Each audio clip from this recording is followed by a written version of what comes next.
Hi, I'm Al Schnurr. I'm an industrial psychologist with over 30 years of experience in psychometric testing and career advisement.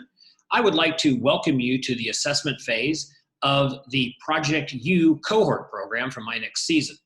You have likely already received links to complete both the Myers-Briggs and the Strong Interest Inventory assessments. These relatively brief assessments allow us to look at your personality as well as your interest in relation to different career areas, specific jobs, to help you plan your career and your areas where you're going to be the most satisfied and effective professionally. The assessments should have taken you about an hour between both of them, but yield a tremendous amount of information. My goal today is to walk through a sample report which combines the Myers-Briggs with the Strong Interest Inventory to help you understand your results in preparation for the one-on-one session you will have with myself and Chris. During this session, we will speak specifically about your results, what they might mean for you, and help you target your efforts and career research into those areas where you will likely be the most satisfied and effective. Please know that this will not be the only opportunity to ask questions and discuss your specific results, as the results will become very relevant the farther you get down your career research and educational and career selection process. So I will always be available by phone, email, or text to discuss, answer questions, and help you get the most out of your results. So without further ado, I would like to share my screen and go through the sample report. So hopefully all of you can see the Strong Interest Inventory and Myers-Briggs Type Indicator Career Report here on this recording for a gentleman named Tim Sample. Obviously a made-up name, but these results are indicative of what we typically see with these types of assessments. On page 2, it goes through the benefits that you will receive from understanding your data and then how the results are organized. Essentially, the data goes from the highest level, looking at occupational themes, down to specific career areas, into individual jobs that you can research.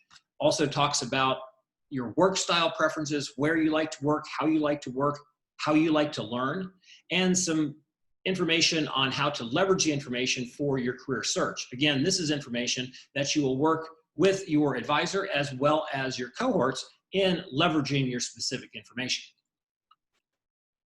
There are 6 general occupational themes: enterprising, artistic, conventional, investigative, social, and realistic. And you can certainly see these are widely ranging areas and go everywhere from business and politics to working in restaurants, being a chef, being an accountant, that type of thing.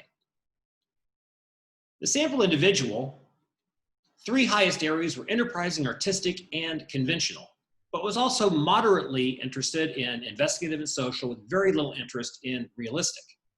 Drilling down to the next level, if you will, looking at the basic interest, and these go across the various themes.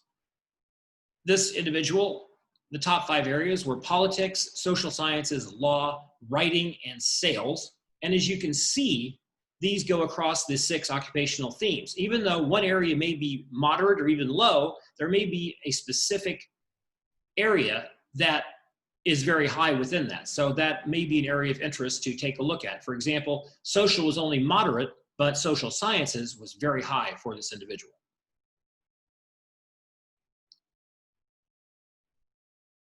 Going down to the next level, looking at the top occupations for this individual, the top 10 occupations are listed in the box at the upper left of my screen, and areas of dissimilar interest. And this is also very important to look at those areas where you'll very likely not be satisfied, not be motivated to work in that area. And these may even be areas that you've been encouraged to go to because of how much they pay, because of pressure from educators or family members, that type of thing. So very, very important to look at what is dissimilar in terms of your interests as well as the similarities. And as we get down into more detail here, within enterprising, you see a lot of areas that are similar and mid-range, so a lot of areas to investigate. And one of the most valuable tools you're going to find is the ONET. And this allows you to go in and look at these specific careers and see what they entail. So you can understand more about what you'll be doing on a day-to-day basis if you follow this career. Other things you'll do later on are things like informational interviews, internet research, that type of thing, but it's a great place to start.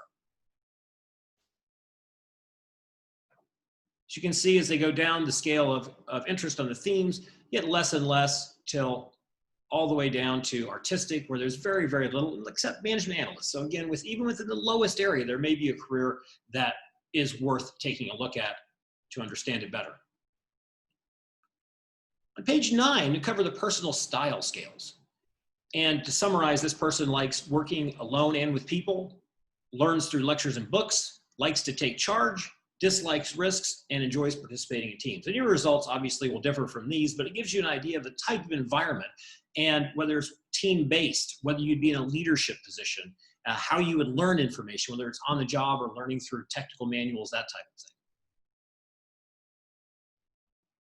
Page 10 is a nice summary of everything that's been covered in the report so far, including the highest themes, the top interest areas, top occupations, as well as the areas of least interest, occupations of dissimilar interest, and the personal style preferences.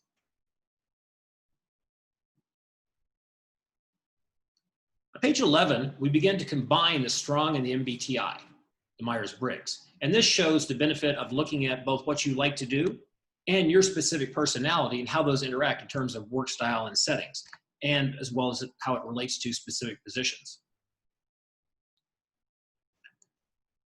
On page 12, it's a review of your top 6 strong occupational themes, with the highest being enterprising and artistic. The MBTI profile for this individual is INTP, introversion, intuition, thinking, and perceiving. And this is very important. If you have questions about your results, please ask your career professional. Again, this is an overview, and we're going to talk about this in a great amount of detail during your individual session, but a lot of information, and would very happy to answer any of those questions should they come up.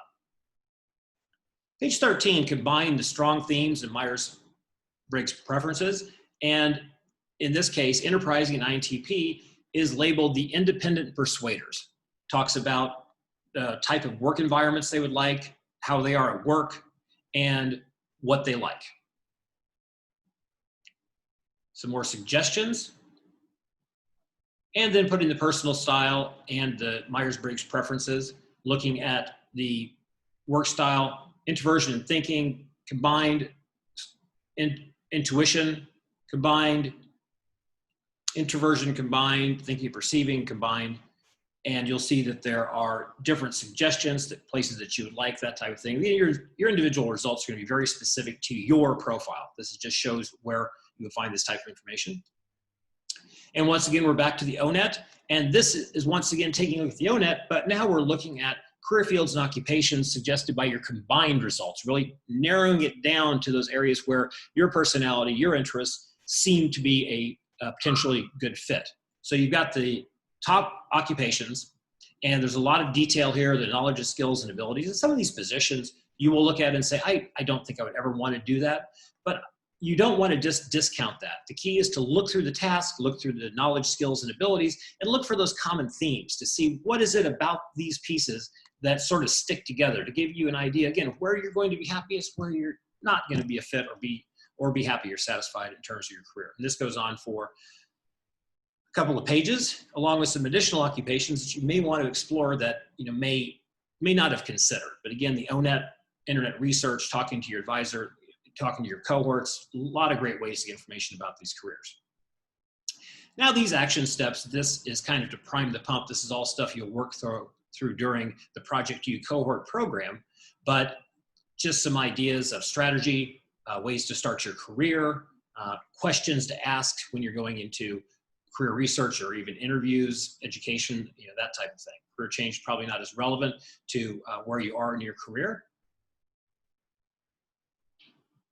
And some pieces on work-life balance, more about career exploration and change, and then next steps. Now these next steps, again, these are things that are going to be covered in the ProjectYou ProjectYou cohort program, so should be, in this case, just priming the pump, using some things to think about.